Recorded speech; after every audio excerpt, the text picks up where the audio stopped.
Right. Are you describing Fifth Third or the Rose case? That sounds like your case.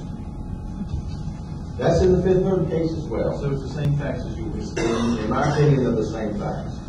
Now, Delightful banter. I told you I had a remote control to get out of the line. Want to use it. Robbie, we'll turn on your other eye.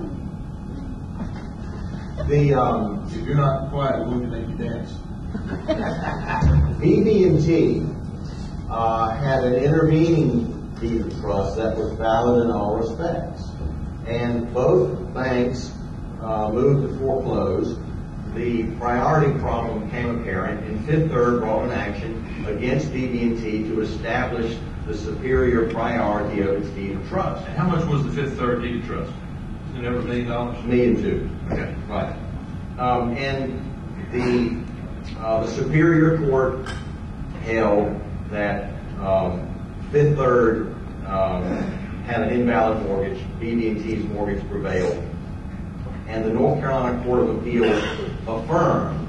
And what they said was that a deed of trust with a defective property description is a nullity and imparts no notice, actual or constructive, even if it's recorded. Now, this is not a bankruptcy case. This is a Court of Appeals in North Carolina State Court case. You mentioned the BB&T had a second. So how does that, BB&T being in a second, how does that relate to our bankruptcy issue of no reformation? Why couldn't Fifth Third just reform the legal description on their deed of trust? Well, of course, BB&T is the bona fide purchaser for value and holds the analogous status as the trustee under 544A. Because it had a second position deed of trust. So that state court case factually is very similar to you being the trustee in the Rose case, where Right. you come in and you have a superior, hypothetical position as a lien creditor, just like BB&T had an actual position as a lien creditor. So again, it sounds like you're describing your Rose facts, but it's in the Fifth Third case. That's correct. So we'll see how it turns out. And that case was decided in April of this year, which was after you gave notice of appeal to the Fourth Circuit, but before you filed your brief. And so your brief is very good. It looks long, but all it says is see Fifth Third Mortgage Company versus. That's all it says, and it says it for many pages. It gets ridiculous. There's not. Now, there's more to it than that. The law that Fifth Third expounds has been around for a long time. And it is confusing when you go back and read these North Carolina cases going back to the 1800s.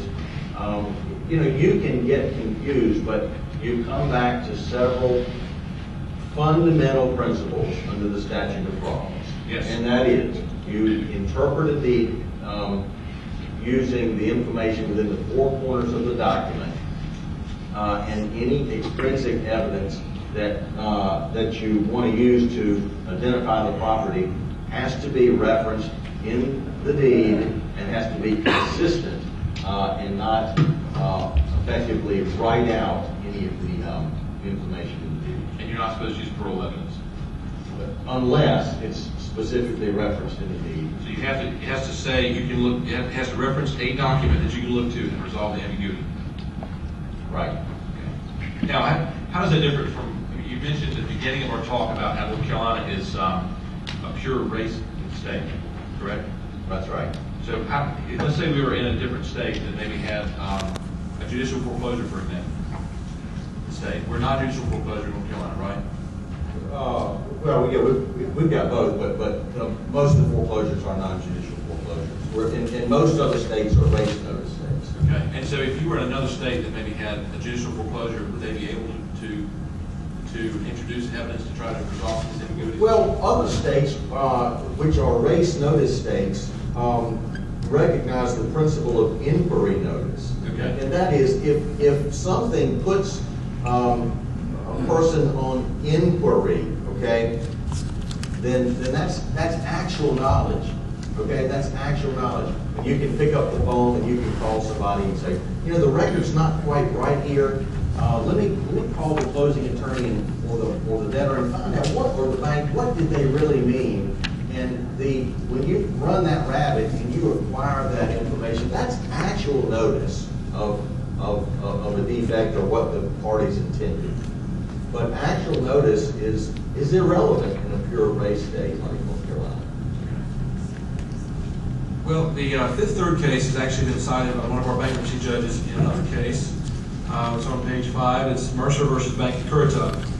This is included because it's a avoidance of a deed of trust.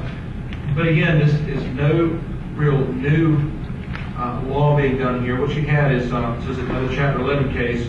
Bank of Currituck's involved, and the individual debtor, Mr. Mercer, owned property in his own name. It was a lot that he paid, I don't know, $500,000 for a few years ago, and he owed $350,000 on the lien, and he had a company, a wholly owned company called Seahorse Realty, and when the closing was done, the deed was put in Mr. Mercer's name. The closing documents prepared by the bank had Seahorse signing everything. So Seahorse signed the note, Seahorse signed the deed of trust. Seahorse did not own the property. And so Mr. Mercer's in his individual Chapter 11 case. We filed a lawsuit to set aside the deed of trust and make clear it's not in his chain of title.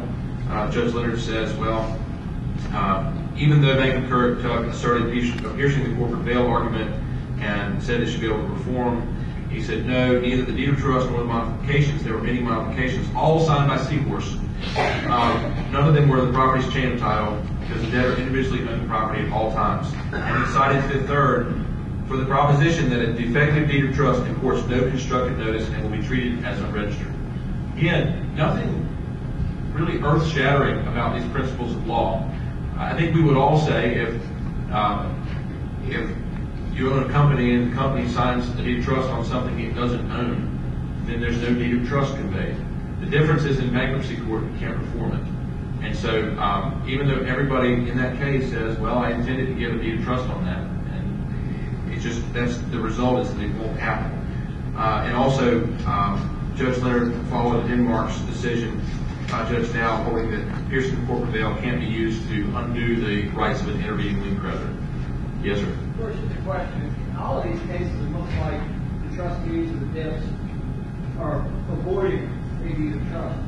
If the deed of trust is invalid, you would need to avoid it. You can't just file a motion to sell and ignore the deed of trust. The question is, all these cases are trying to avoid deeds of trust, and if they're truly invalid, do you have to even file anything to avoid them? What would you say, Al? I'd say it's just a matter of terminology, really. If you move to sell free and clear liens, which is what happened in a lot of these cases, Rose, and then you just fight over the money. You move to sell free and clear liens, then the creditor's going to assert an interest in the proceeds. So whether you're avoiding something that's actually there, or you're just seeking a declaratory judgment that there is no lien, the adversary proceedings seems like it's got to be trial. Because it seems like in a motion, if you do a 363 motion to sell, not even have an adversary proceeding and get it teed up that way. You think an AP is necessary, but you're not. If something wasn't valid, you're not really avoiding it. You're selling it. I think you might have due process concerns with just doing it by motion instead of a lawsuit, because you are seeking to do that. They say they have a deed of trust interest in property, and you're saying they don't, and you're trying to make sure that they don't. Might have due process issues, I don't know. For a while there, we were always naming the trustee as a defendant because we thought we were supposed to, but we actually have a decision from Judge Dow saying we don't have to do that either. And so it's another practice point. You don't have to sue the trustee, which is good because the trustee doesn't have to go get a lawyer to file the answer for something like that. And kind of on a tangent, but when you mentioned the trustee, I'll mention to you in the Fifth Third case, BB&T, the prevailing party, also argued that Fifth Third's deed of trust was defective because it did not name a trustee. Okay. There's lots of problems like that. You mentioned the notaries, there could be problems with.